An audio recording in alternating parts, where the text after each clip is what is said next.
எந்த துறையிலுமே வறுமை இல்லைங்கய்யா. அந்த துறையின் தலைவர்கள், முடிவெடுப்பவர்கள் மக்களை வறுமையில் வைத்திருக்க வேண்டும் என்பதற்காக செய்த பெரும் சூழ்ச்சியே மனித இனம் படும் எல்லா துக்கங்களுக்கும் காரணம்.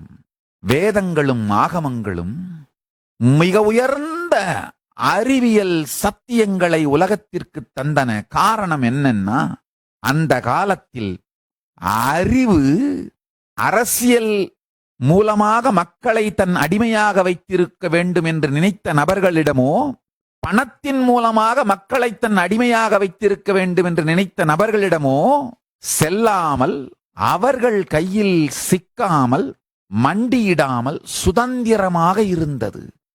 ஆதி சைவர்கள் கட்டுப்பாட்டில் அறிவியல், ஞான அறிவியல் சுதந்திரமாக இருந்தது.